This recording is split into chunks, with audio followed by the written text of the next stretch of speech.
আমাদের গিরি গোবর্ধনের পরিক্রমা আগে এই এই আপনার চন্দ্র সরোবর হয়ে যেত। যারা প্রাচীন প্রাচীন মহাত্মাগণ বলতেন এই চন্দ্র সরোবর দিয়েই পরিক্রমাটা হতো, এত ভিতর দিয়ে থাকতো না। চন্দ্র সরোবরে সুরদাসজির ভজনস্থলী, হ্যাঁ, কুম্বন দাসজির ভজনস্থলী যমুনা ভাতা পাশে, এই মথুরা যেতেই পাশে গ্রাম। তো এইরকম এই সমস্ত যে লীলার পরিপাটি, এই লীলার পরিপাটি এই আমাদের নারায়ণ ভট্টজি প্রকাশ করলেন। উনার ব্রজবিলাস বলে বিখ্যাত গ্রন্থ আছে। এখন বড় দুঃখের কথা, উনি তো প্রকাণ্ড বিদ্বান ছিলেন, কোনটাই কিন্তু অন্য ভাষাতে নয়, সবই সংস্কৃত ভাষাতে, খুবই কঠিন। কিন্তু আমরা এতই দুর্ভাগ্য, এই সমস্ত গ্রন্থ আমাদের কাছে নাই। কয়েকটা আছে, দু চারটা, কিন্তু ওনার অনেকগুলি এই ব্রজবিলাস বলে গ্রন্থ আছে। এই ব্রজের মধ্যে যে রাসোৎসব, এই রাশির সমস্ত পদের গায়ন বা রাসলীলা নারায়ণ ভট্টজি সবার প্রথম এই প্রণয়ন করেন। এখানে রাস হয় না, ব্রজবাসীরা রাস করেন, কি সুন্দর সুন্দর গ্রামে গ্রামে। এটা উনারই সমস্ত রচিত পদের দ্বারাই এই রাসোৎসব, এই রাসের গান হয়। তো বলার তারতম্য হচ্ছে, এই 3 কদম্বে আজকের দিনে এই গোপাষ্টমীর তিথিতে এই নন্দগ্রাম থেকে ছোট ছোট বাছুরগণ এবং ব্রজবালকগণকে সাজিয়ে আনা হয়। এখানে সুন্দর মহোৎসব হয়। আজ সমস্ত সখাগণ তো গোচারণে যান, তো সখাগণ বলছে, ভাই কানাই, আমরা সকলেই গোচারণে যাই, তুই যাবি না আমাদের সঙ্গে? খুব আনন্দ হয়। গোপালের মনের মধ্যেও বেশ ভালো লেগে গেছে, তাহলে আমিও যাব। কিন্তু এইরকম বললে তো হবে না, মায়ের কাছে জিজ্ঞাসা করতে হবে, মায়ের অনুমতি ছাড়া তো হবে না। এখন গোপাল এসে মায়ের কোলে খুব আদর করতে আরম্ভ করেছেন। হ্যাঁ, মা বুঝে গেছে কি ব্যাপার গোপাল, আজ এত আদর কিসের? বলছে, মা তুমি তো আমাকে খুব ভালোবাসো। বলছে, হ্যাঁ, আমার প্রাণ যদি কিছু হয় তো তুই তো, আর কি আমার? তাহলে আমি যা চাইবো তুমি আমাকে তাই দেবে? তো সবই তো তোর, কি চাস বল? গোপাল বলছে, মা আমি না গরু চড়াতে যাব। মা সঙ্গে সঙ্গে গোপালকে কোলের মধ্যে থেকে দিলেন ছুড়ে, গরু চড়াতে যাবে। খেয়ে দিয়ে কাজ নেই, গরু চড়াতে। আমি ভাবছি যে কোন গুরুকুলে দিব, শিক্ষা দীক্ষা হবে, না হয়ে গরু চড়াতে যাবে। না মা, আমি একটু গরু চড়াতে শিখবো, কেমন গরু চড়ায়। তুমি তো জানো না আমার বাবা গোপরাজ, তাহলে আমি তার পুত্র রাজকুমার, তো গদ্দিতে তো আমাকেই বসতে হবে। ওই জন্য কেমন গরু চড়াতে হয় তা আমিও শিখবো, ওই জন্য আমি গরু চড়াতে যাব। মা মনে মনে ভাবছে, দেখো তো কেমন পাকা পাকা কথা বলে, হ্যাঁ, গরু চড়াতে যাবে। আমাদের এত দাস দাসী আছে, তারা গরু চড়াতে যাবে, তোকে যেতে হবে? থাক, কোথায় লেগে যাবে, পায়ে আঘাত লাগবে, কাঁটা ফুটবে, তোকে যেতে হবে। গোপাল এখন আড়ি করতে আরম্ভ করেছে, মা না, আমার সমস্ত সখাগণ যাচ্ছে, শ্রীদাম যায়, সুদাম যায়, ওই তো দাউ যায়, তাহলে উনি যখন যায় তা আমি কেন যাব না? আমিও যাব।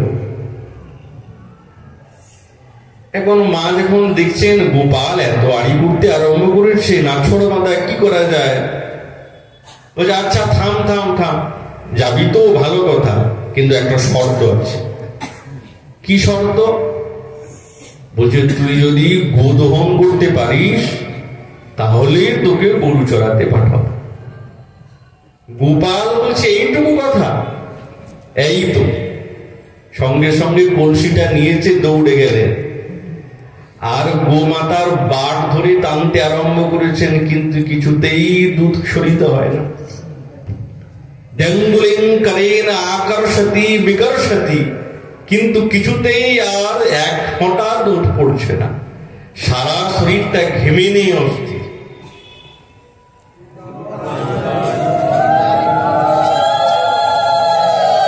এখন অনেকক্ষণ হয়ে গেছে, সঙ্গে সঙ্গে কলসিটা নিয়ে ঘুরে আসছে। মা বলে, গোদহন হয়েছে তো? এখন কিছুই বলে না, মুখটা হাঁড়ির মতন ফুলে গেছে। মনে মনে বসে বসে ভাবছে, ওই খালি হাঁড়িটা হাতের মধ্যে নিয়ে ভেবেছিলাম গোদহন করা খুব সহজ, কিন্তু এ তো সহজ না। এটাও তো কলা, সকলে কিন্তু গোদহন করতে পারে না। এটা বিশেষ কলা আছে, জানা যায়। গোপালও তো কোনোদিন করে নাই, তো আজ হঠাৎ কি করে পারবে? সখাগণ বলে, ভাই কানাই, কি ব্যাপার বল, কি সংবাদ, যাবি না? আরে বড় বিপদের কথা। কি হয়েছে? বলছে, মাকে রাজি তো করে নিয়েছিলাম, কিন্তু একটাই ফের পড়ে গেছে। কি? মা বলল যে ওই গোদহন না করলে কিন্তু আমাকেও গরু চড়াতে পাঠাবে না। তো আমি তো ভাবলাম গোদহন করা খুব সহজ, আর কলসি নিয়ে গেলাম, কিন্তু সত্যি সত্যি বলি, আর এত ওই গোমাতার বাট ধরে টানাটানি করলাম, কিন্তু কিছুতেই দুধ পড়ল না। শ্রীরাম বলল, ভাই তুই তো পাগলা, এরকম করলে হয় নাকি? শিখতে হবে। তাহলে তুই এক কাজ কর, আমাকে ভালো গুরু ধরা, যে আমাকে শিখিয়ে দেবে। চল, আমার কাছে ভালো গুরু আছে, চল। আর গোয়ালার কাছে নিয়ে উপস্থিত, তুমি আমাকে গোদহন করতে শেখাও। বলছে, আগে তুই আমাকে গুরু বানা। গোপাল বলছে, তাহলে তোমাকে গুরু বানাতাম, মালা চন্দন দিয়ে গুরু বানানো। প্রণাম কর। গুরু বানাতে গেলে তো প্রণাম করতে হয়। প্রণামও করছে। শিখতে হবে, তার জন্য যা করতে হয় করব, তুমি যা বলবে তাই করব। এখন স্বপ্নেতেও গোদহনই দেখে গোপাল। একটা যখন মাথায় ঢুকেছে, আর অন্য কোনো না ভোজন পানি, না অন্য কোনো বিষয়ে মন, ওই গোদহনের বিষয়ে মনটা লেগেছে।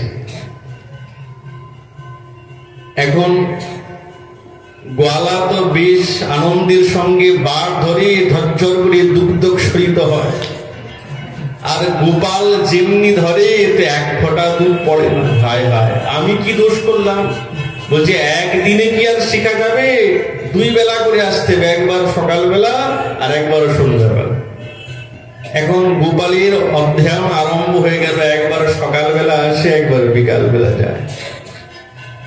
কয়েকদিন কেটে গেছে, এখন তো অভ্যাস বলতে অভ্যাস করতে হবে।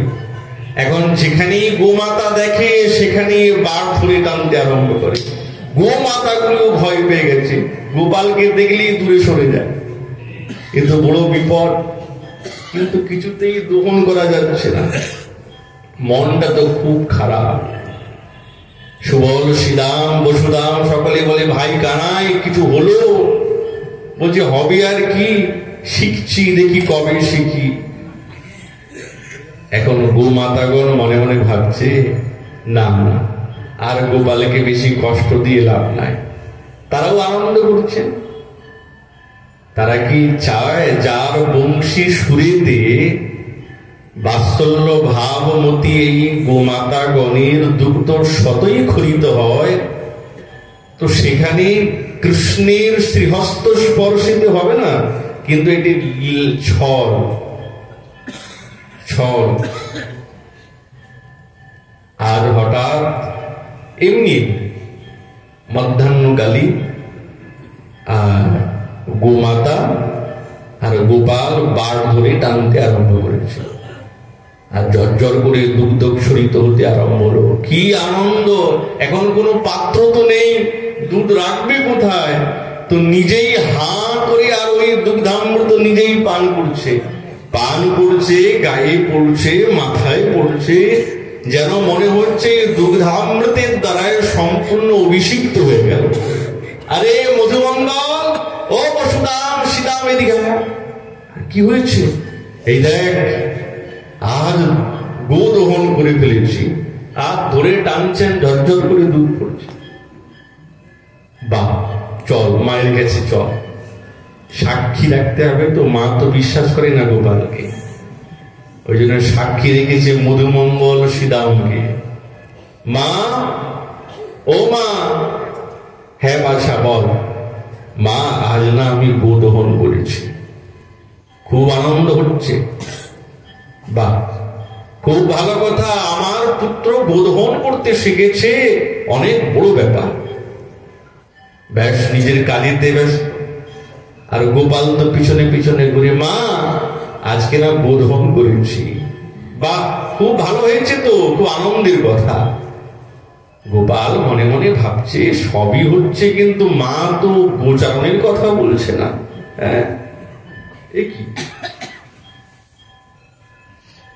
তুমি যদি বিশ্বাস না করো, ওই মধুমঙ্গলকে জিজ্ঞাসা, ভাই মধুমঙ্গল বল তো, বল। বুঝি মা বিশ্বাস করছে না। মধুমঙ্গল বলছে, মা সত্যি গোপাল গোদহন করেছে।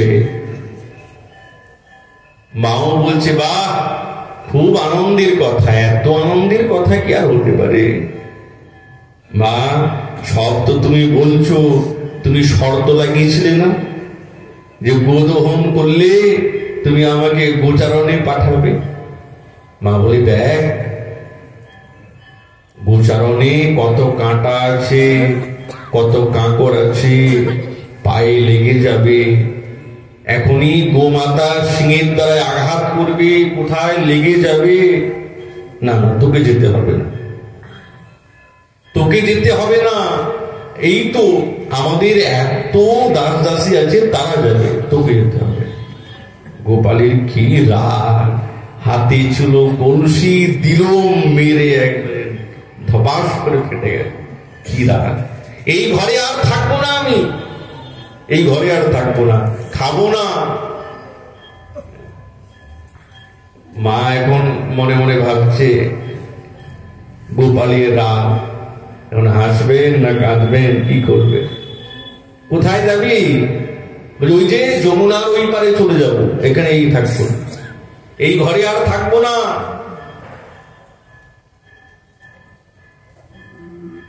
মা বলছে, আচ্ছা ঠিক আছে, সকাল হতে দে, তবে তো পাঠাবো। সঙ্গে সঙ্গে গোপালের কি আনন্দ, মায়ের বুক জোরে ধরলো। বাহ, তো পাঠাবে তো? বলছে, হ্যাঁ হ্যাঁ পাঠাবো, চিন্তা নেই। ভাই মধুমঙ্গল, ও সীতাম, দেখ মা রাজি হয়ে গেছে, পাঠাবে। তাহলে তোরা কিন্তু আমাকে ডেকে নিয়ে যাস। হ্যাঁ হ্যাঁ, সখাগণেরও খুব আনন্দ, গোপাল আমাদের সঙ্গে গোচারণ করতে যাবে, কি আনন্দের কথা। এখন গোপাল কি করেছে, নিজেই ভোরবেলা উঠে গেছে, কোনোদিন উঠে না, ডেকে ডেকে উঠতে চায় না, আজ নিজেই ভোরবেলা উঠে গেছে, অন্ধকার, নিজেই উঠে আর নিজেই বেশভূষা পরেছে। মা পরিয়ে দেয় তো, আজ নিজেই পড়েছে, যেটা উপরে পড়তে হয় সেটা নিচে পড়েছে, নিচেরটা উপরে পড়েছে, সব একবারে। সুরদাসজি বলছে, বিচিত্র বেশ সাজো হে গোপাল, বিচিত্র বেশ। যেই কাজল চোখে লাগাতে হয় সেটা লাগিয়েছে ঠোঁটে, আর আর হচ্ছে ওই লালিমা লাগিয়েছে চোখে, সব বিচিত্র। এখন মা দুল পরিয়ে দেয় তো পায়ের নুপুর গুলিকে কানের মধ্যে পড়েছে, আর সেজে চুপচাপ বসে আছে। এখন অন্ধকার তো, দিন তো নয়, অন্ধকার। মা ভোরবেলা উঠেছে, মা বলে, গোপাল কই? গোপালকে প্রত্যেকদিন জাগায়, উঠো বাপ গোপাল, সকাল হইল গো, উঠো গো গোপাল। গোপাল তো নাই, গোপাল নাই, কাকে উঠাবে? গোপাল কোথায় গেল? দেখে ওই অন্ধকার ঘরের মধ্যে চুপচাপ বসেছে। মা, আমি এখানে। তুই এখানে কি করছিস? যেমনি বাতি জ্বালিয়েছেন, মা তো ভয় করে সম্পনা, মা আমি, কে সাজিয়েছে তোকে? আমি সেরেছি।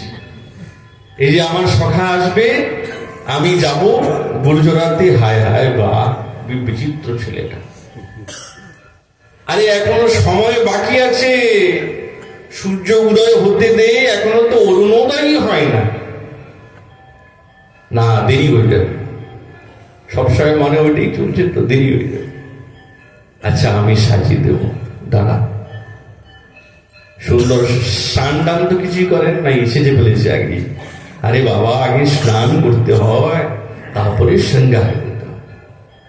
মা সুন্দরভাবে স্নান করিয়ে দিলেন, আর ত্রিকচ্ছ ধুতি পরিয়েছেন,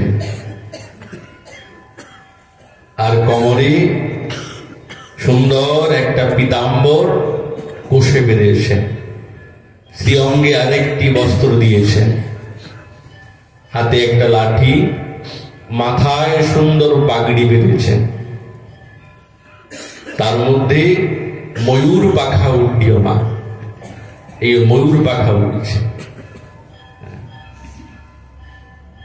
তার মধ্যে মণিমুক্তার মালার দ্বারা ওই এই মুকুটটি পরিবেষ্টিত হয়েছে, আর একটা হাতে বেণু দিয়েছেন, আর কাজল পরিয়েছেন নয়নে, সুন্দর সুন্দর বড় বড় কাজল, অধরষ্টে লালিমা দিয়েছেন, গলায় দিব্য মালা, আর চরণে দিয়েছেন নূপুর। কিন্তু নূপুরের যে ঘণ্টিকাগুলি বেশ বড় বড়, ঝনঝন ঝনঝন করে বাজছে। তো গোপাল একবার মাটিতে মানে ঝনঝন করে বাজে, মা এত শব্দ হয় কেন? তুই বুঝবি না, আসলে মা কেন বানিয়েছে, গোপাল যতই দূরে যাক না কেন, ওই নূপুরের ধ্বনি যাতে আমার কানে পড়ে, যতই দূরে যাক, কিন্তু ওই নূপুরের ধ্বনি আমার কানে পড়া যায়। ওই জন্য বড় বড় ঘন্টি দিয়েছেন, কোমরে কুঁদনি পরি দিয়েছেন, একটা শৃঙ্গার দিয়েছেন যেটি সিংহের দ্বারা তৈরি বাঁশি, তাকে শৃঙ্গার বলে। আর ছোট্ট ছোট্ট বাছুর গুলিকে সাজিয়েছে, ছোট ছোট বাছুর, তাদের গলায়ও এই দিব্য দিব্য মণিমুক্তার হার পরিয়ে দিয়েছেন। গোপাল আরে পাদুকাটা পরে নে, বনের মধ্যে কত কাঁটা আছে, কত কাঁকড় আছে, পায়ে লাগতে পারে, এই পাদুকাগুলি পর। গোপাল বলছে, না না, আমি পাদুকা পরবো না। আমার বাছুরগুলির পায়ে কি কোনো পাদুকা আছে? নাই তো। তাহলে সব বাছুরগুলির পায়ে পাদুকা পরাও, তবে পরব। মা বলে, তো বড় বিচিত্র সর্বনাশ, এ তো আমার কথা শুনবে না। ঠিক আছে, পড়লেনই না। সব শৃঙ্গার হয়ে গেল, সঙ্গে সঙ্গে সখাগণ ডাকলো, গোপাল, ও গোপাল, চল, যাবি না? এই তো দেখ, আমরা সকলে এসেছি। গোপাল বলে, মা এই দেখো আমার সখাগণ এসেছে, এবার আমাকে যেতে হবে। মা বলাইকে ডাকলো, বলাই, এই শ্রীরাম শোন। হ্যাঁ মা, প্রণাম, বলো।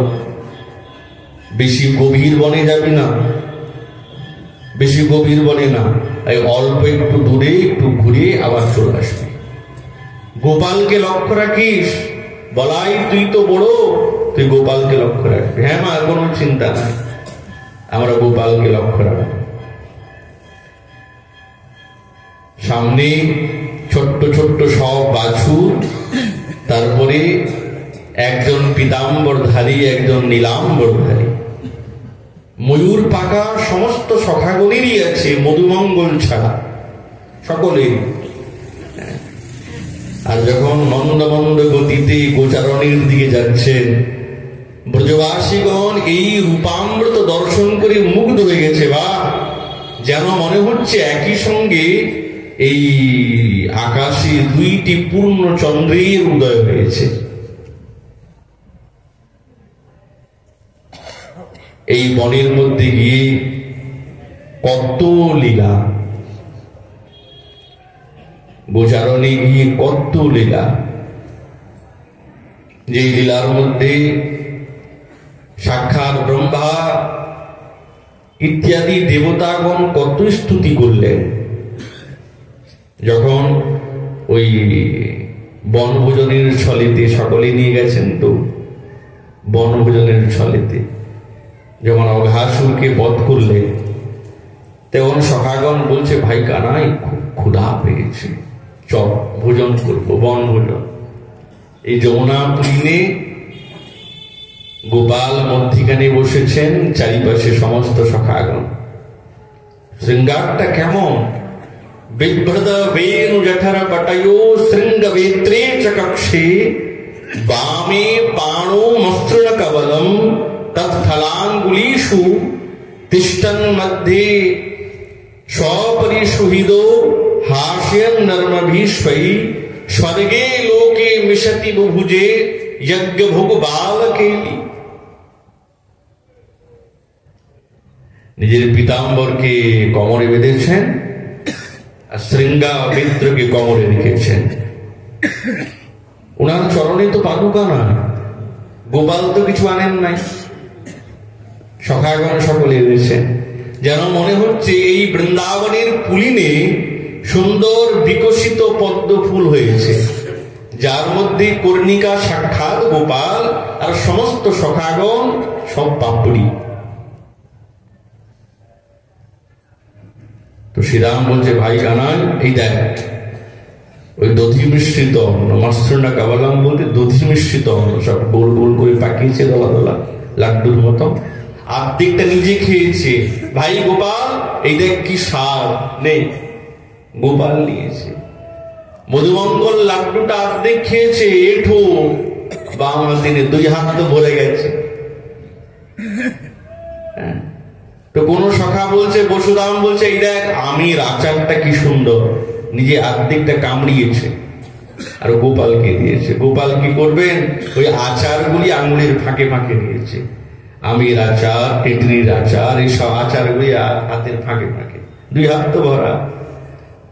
তো একটু করে দধি মিশ্রিত অন্ন খাচ্ছে আর একটু করে ওই আচার জিভের দ্বারা চাটছে। বা খুব স্বাদ তো, বলছে হ্যাঁ। আর কৌতুক করছে, কি ব্যাপার মধুমঙ্গল, কাল খালিতে পড়েছিলিস না, ভালো আছিস তো? তুই তো ধাক্কা দিলি আমাকে। এখন লাড্ডুটা একলা খেয়ে নিয়েছিল তো, মধুমঙ্গল মুখটা চিপে লাড্ডু বের করছে আঙুল দিয়ে। তুই একলা খাবি লাড্ডু, আমাকে দিবি না? ওই লাড্ডুটা নিজে আর্ধেক খেয়েছে, আবার গোপালকে দিয়েছে। ব্রহ্মার মোহ এসে গেল, ইনি কি আমার, ইনি যাকে আমি গর্ভবতে স্তুতি করেছিলাম, ইনি সেই না। আসনে বসলো না, হাত প্রক্ষালন করলো না, অপরের এঁঠো খাচ্ছে, ইনি আমার ইষ্টদেব? না না, ইনি আমার ইষ্টদেব অন্য কেউ হবে। আবার ভালো করে দেখি, না না, ইনি তো আমার প্রভু মনে হচ্ছে। মোহ এসে গেল। দেখি তো পরীক্ষা করি। যিনি জগৎকে পরীক্ষা করেন তাকে পরীক্ষা করতে চলেছে ব্রহ্মা। বাছুরগণকে অপহরণ করে নিয়ে গেল ব্রহ্মলোকে। গোপাল বলছে, তোরা বস, আমি খুঁজে আসি। অন্বেষণ করতে বেরিয়েছে, একটাও বাছুর নেই। কানতে কানতে এসে দেখে যে সখাও না। ব্রহ্মার তো আরো বেশি মোহ, ভগবান কি কাঁদে? গোপাল দেখছে কে, ও ব্রহ্মা। সর্বং বিষ্ণু, সব আবার হয়ে গেল। মধুমঙ্গল কৃষ্ণ, শ্রীরাম কৃষ্ণ, বসুদাম কৃষ্ণ, বাছুর গোপাল, লাঠিটাও গোপাল, বস্ত্রটাও গোপাল। 1 বছর কেটে গেল। সাক্ষাৎ শঙ্কর্ষণ ভগবান বলরামের পর্যন্ত 1 বছর লেগে গেল ভগবানের মায়া বুঝতে। জিজ্ঞাসা করছে, কি ব্যাপার গোপাল, যেই দিকে তাকাই সেই দিকে তোকেই দেখি। গোপাল বলে, দাদা এই ব্রহ্মার জন্য এইরকম করে। ব্রহ্মা মনে মনে ভাবছে দেখে আসি ব্রজে কি লীলা চলছে, দেখি সেই রকম গোচারণ, সেই রকম বনভোজন, কি ব্যাপার, আমি তো ব্রহ্মলোকে রেখে এসেছি, আবার দৌড়ে গেছে ব্রহ্মলোকে, আবার এসেছে। যাওয়া আসা করতে করতে ব্রহ্মার মাথা ঘুরাতে আরম্ভ করেছে। এইদিকে গোপাল নিজেই ব্রহ্মা হয়ে বসে গেছে, দ্বারপালকে বলে শোনো আজকাল নকল ব্রহ্মা করছে, ঢুকতে দেবে না। ব্রহ্মা যখন যায় তো দ্বারপাল বলে তুমি কে? আরে আমি তো ব্রহ্মা। হ্যাঁ ব্রহ্মা, আমরা জানি কে ব্রহ্মা, লাঠি দিকে চোয়াতে। ব্রহ্মা মনে মনে ভাবছে সর্বনাশ, বুঝি আমার পদটাও গেল। সঙ্গে সঙ্গে এসে উপস্থিত, স্তুতি করতে আরম্ভ করেছে। নৌমিত্য তীব্র বপুষে তরিদম্বরায় গুঞ্জাবতংস পরিপিচ্ছল সৎমুখায় বন্যস্ত্রজি কবলবিত্র বিশাল বেণু লক্ষস্ত্রী মৃদুপদী পশুপাঙ্গজায়। এই পশুপ গোপবেশ উনিও এখানে উল্লেখ করলেন। ওই জন্যে সাক্ষাৎ এই ব্রজের মধ্যে ভগবানের অনেক স্বরূপ, অনেক লীলা, কিন্তু এই গোচারণের যে লীলাটি, এই লীলার একটি বিশেষ উদ্দেশ্য।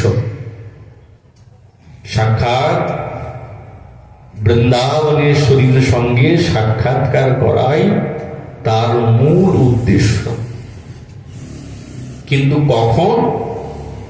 বৎসচারণের সময় না, গোচারণের সময়। কেন? বৎসচারণের সময়ে গোপালের বয়সটা ওই পৌগণ্ড পার হয় না, পৌগণ্ডের আগে তিনি তখন বৎসচারণ করেছেন। কিন্তু পৌগণ্ডের যখন মধ্যস্থিতি, তখন গোপাল গোচারণে বেরালেন।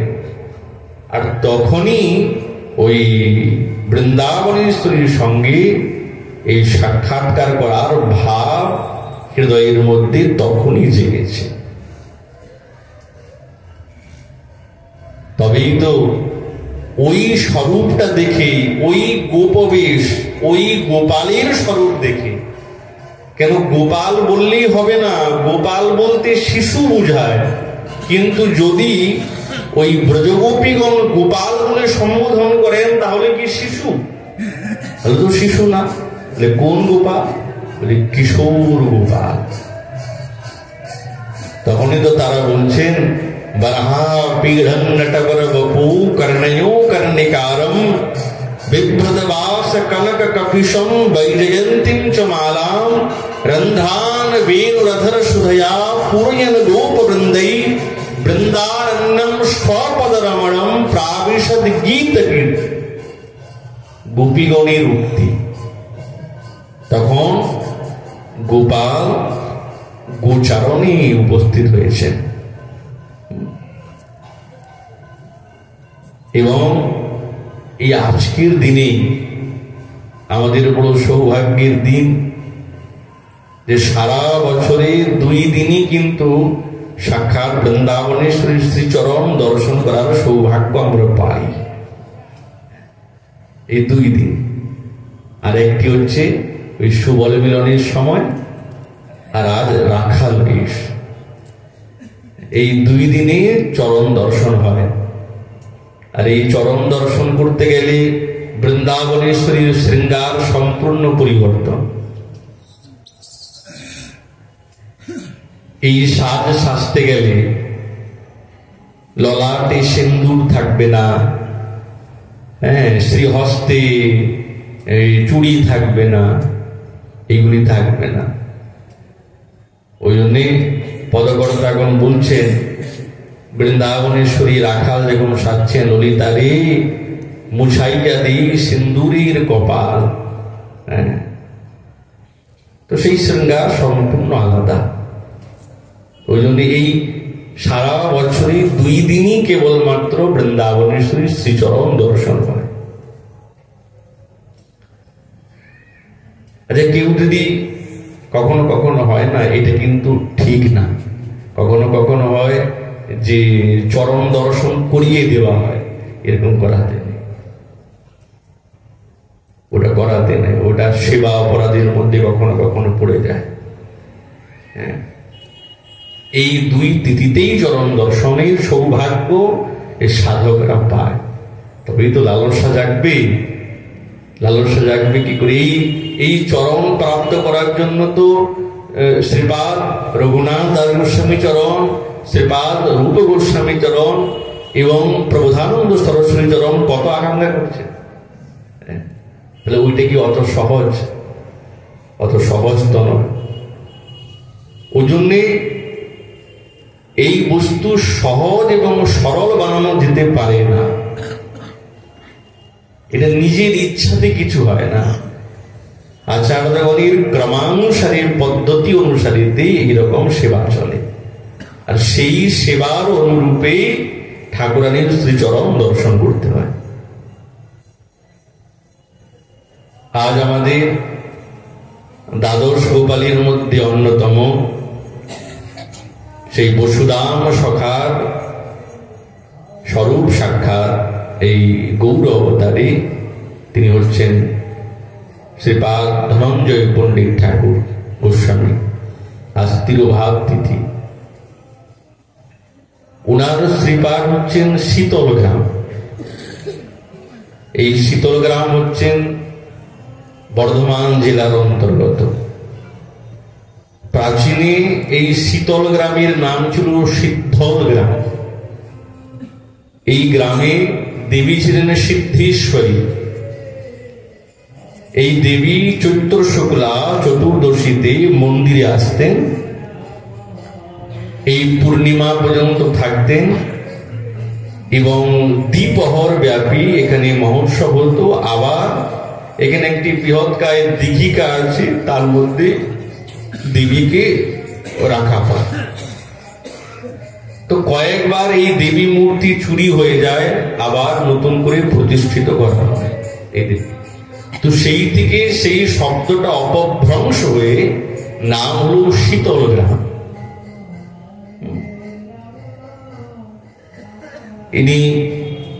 ইনার জন্ম হয় বঙ্গদেশে, বঙ্গদেশের চট্টগ্রাম, যেটি বর্তমান সময়ে বিভক্ত ভারত। এই চট্টগ্রামের এই পাড় গ্রাম নামে একটা গ্রামে আছে, ওখানে গোস্বামীপাদের পণ্ডিত মহারাজের আবির্ভাব হয় চৈত্র শুক্লা পঞ্চমী তিথিতে।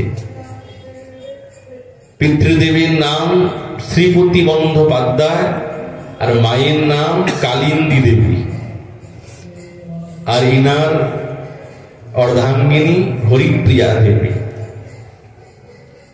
মহাপ্রভুকে সবকিছু দিয়ে দেন, সব কিছু, কিচ্ছু রাখেন না। দান কাকে বলে, আত্মসমর্পণ কাকে বলে, পণ্ডিত ধনঞ্জয় পণ্ডিত গোস্বামীর পাদের কাছ থেকেই শিখতে হবে।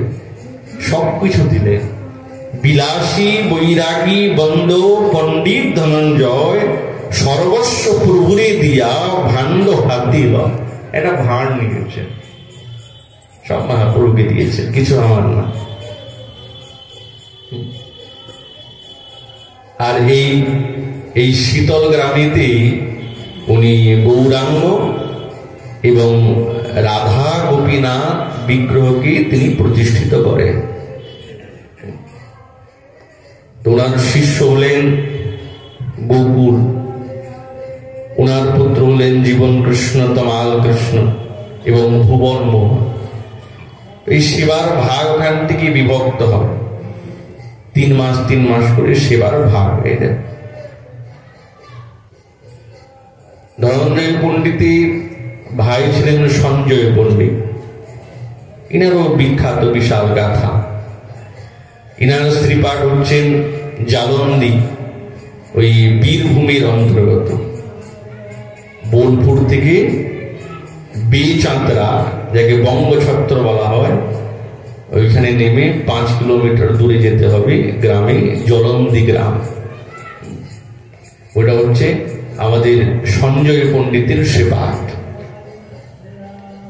জীর্ণ শীর্ণ অবস্থা শ্রীপাঠের, অতটা ভালো না। ওখানে রাধা বিনোদী লাল বিরাজ করছেন। শ্রীমন্দিরের পিছনে একটি দিব্য বিনোদ চুয়া বলে একটা পুকুর আছে, বিনোদ চুয়া। ওখানে নাকি জল চুয়ে চুয়ে পড়তো বলে নাম হয়েছে বিনোদ চুয়া। আগে খুব স্বচ্ছ এবং পরিষ্কার ছিল, ওই জলের দ্বারাই এই বিনোদী লালের সেবা হতো, রন্ধন হতো, সবকিছু হতো। কিন্তু এখন তা হয় না, সবই পরিবর্তন হয়ে গেছে। আর ওই মন্দিরের পাশেই না আমাদের পদকর্তা বিশ্বম্ভর দাস ঠাকুরের শ্রীপাঠ, ওখানেই ভজনস্থলী। বিখ্যাত পদকর্তা সক্ষরসের বহু পদ এবং মান মন্দিরের খুব শ্রেষ্ঠ শ্রেষ্ঠ পদ আছে বিশ্বম্ভর দাসী, ওখানেই ভজনস্থলী ওনার। আর শ্রীমন্দিরের সামনে একটা বিশাল কায় এই কাঁচ চাপার গাছ আছে, যেটি প্রায় 500 বছর পুরানো হবে। আর ওইখানেই ওই জালন্দিতে ওই মন্দিরে ওই 20টি শালিগ্রাম শিলা আর একটি নরসিংহ শিলা এখনো সেবিত হচ্ছে। যেই শিলা নিত্যানন্দ প্রভু সাক্ষাৎ ধনঞ্জয় পণ্ডিতকে যখন পানিহাটিতে আসেন তখন ওই শিলা ওনাকে সমর্পণ করে। ওই শিলাকে ধনঞ্জয় পণ্ডিত নিরন্তর নিজের কণ্ঠের মধ্যে রাখতেন, কানতেন, অভিষেক করতেন নয়নজলের দ্বারা। আর এই জালন্দি গ্রামে যখন প্রবেশ করা হয় না, তখন পথেই ওই ঢোকার পথেই হচ্ছে বিনোদ ডোঙ্গা। ডোঙ্গা বা ডাঙা, ডাঙা মানে একটা মাঠ, মাঠের মতন আছে। ওখানে শোনা যায় যে প্রতি বছর ওখানে মেলা হয়। এখন হয় কিনা জানে না, কিন্তু প্রতি বছর মেলা হয়, আর খুব বিশাল মেলা। তো সেই মেলাতে বিনোদী লালকে পালকির মধ্যে সুন্দরভাবে সাজিয়ে ওই মেলা ঘুরায়। উনি মেলাটাকে ঘুরে ভ্রমণ করেন মেলা। তো এমনি ভ্রমণ করেন না, নানা পদ গায়ন করতে করতে ভ্রমণ করেন। যখন ভ্রমণ করতে করতে করতে করতে ওই বিকালবেলা যখন বিনোদী লাল ফিরে আসে, তখন বৃন্দাবনেশ্বরী মানিনী হয়ে যান। মানিনী হওয়ার কারণে ওনাকে আর মন্দিরে ঢুকতে দেয় না, ওনাকে আর ঢুকতে দেয় না। তখন পরস্পর পরস্পরের মধ্যে বাগ বিতণ্ডা হয়। রাধারানীর পক্ষে একদল আর বিনোদী লালের পক্ষে একদল, দুইজনের মধ্যে এই কলহ হয় পদ গায়ন। আমাদের যত আচার্যগণের পদগুলি আছে ওইগুলি গান করা হয় বড় বড় তালে, গোরানহাটি, নৈরাটি, নেরেটি, এই বড় বড় তালে। ছোট দশকুশি, মধ্যম, তেওট, এই সমস্ত বড় বড় মাত্রায় গান করা হয়। এই সমস্ত হওয়ার পর বৃন্দাবনেশ্বরীর কাছে ওই বিনোদী লাল মাথা নত করেন, প্রণাম করেন, আর বৃন্দাবনেশ্বরীর মান ভঞ্জন হয়ে যায়। হয়ে তখন বিনোদী লাল ওই মন্দিরে প্রবেশ করেন, পরস্পর পরস্পরের ভোগ রাগ হয়। এইভাবে লীলা চলত, কিন্তু বর্তমান সময় হয় না। তাহলে ভাবুন তো কত সুন্দর বিনোদ, এই বিনোদী লালের কত সুন্দর বিনোদ লীলা।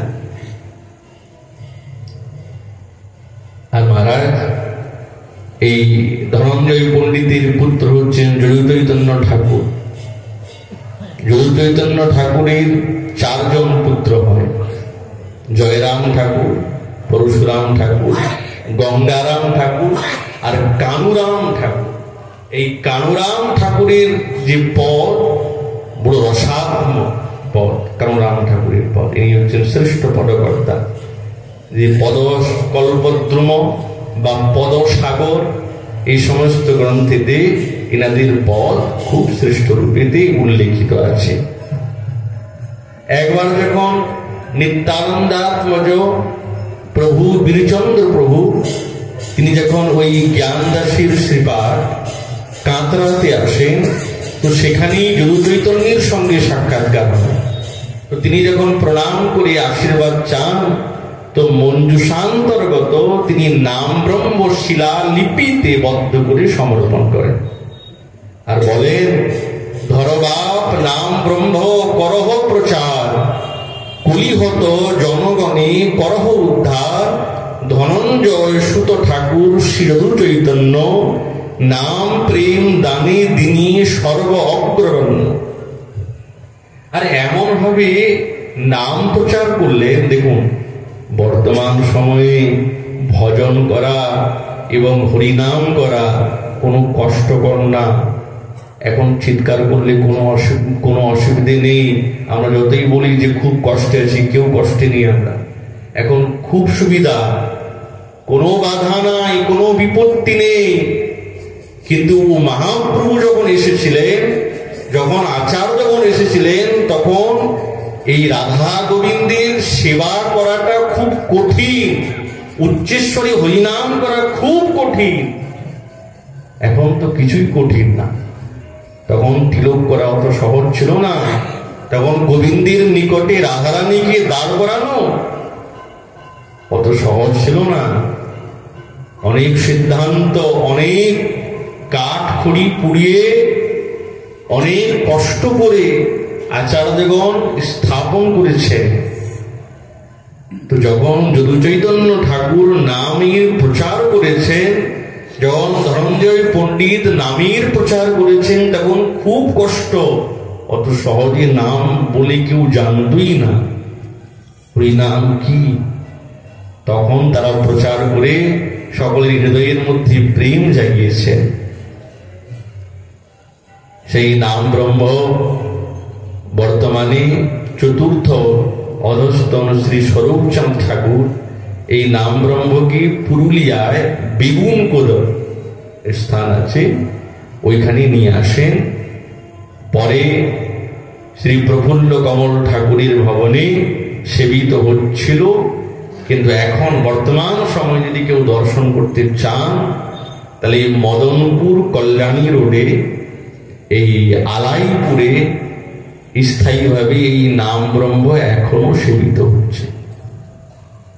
আচ্ছা, এই সমস্ত ঠিকানাগুলি কোথা থেকে পাওয়া গেল? আমি আপনাদেরকে অনেকবার বলেছি, আমাদের প্রপূজ্য চলন পণ্ডিতজি মহারাজ, আমাদের শিক্ষা গুরুদেব, উনি দীর্ঘ 12-13 বছর পরিশ্রম করে এই সমস্ত স্থানগুলিকে আবিষ্কার করেছেন। আবিষ্কার এই জন্য বলছি, সব গোপন হয়ে গেছিল। আমরা কিন্তু সকলের শ্রীপাঠ আমাদের জানা নয়, এবং সব শ্রীপাঠেতে শ্রী বিগ্রহের সেবা ঠিকভাবে হয় না। ভোগই লাগে না, সারাদিনে একবার ভোগ লাগে। ওই একটা যে পোশাক পরিয়ে দিলেও ওই 1 বছর পরে পোশাকটা পরিবর্তন হয়, কেউ নাই সেবা করা। যে দেখবেন, দেখলেই বোঝা যায় শ্রীপাঠের কি অবস্থা। ওই জন্যে উনি যে গ্রন্থটি রচনা করেছিলেন, গৌড়ীয় বৈষ্ণব তীর্থ দর্শন, এই গ্রন্থটা গৌড়ীয় বৈষ্ণব তীর্থ দর্শন, এই গ্রন্থটা যদি কেউ নেয়, তো আমার মনে হয় ঘরে বসে বসেই গৌড়ীয় এই গৌড়মণ্ডলের দর্শন হয়ে যাবে। এমন ভাবে উনি উল্লেখ করেছেন, কোথা থেকে ক কিলোমিটার যেতে হবে, কেমন ভাবে যাওয়া যাবে, গেলে কি ফিরে আসতে পারবে দিনে দিনে, তাও লেখা আছে।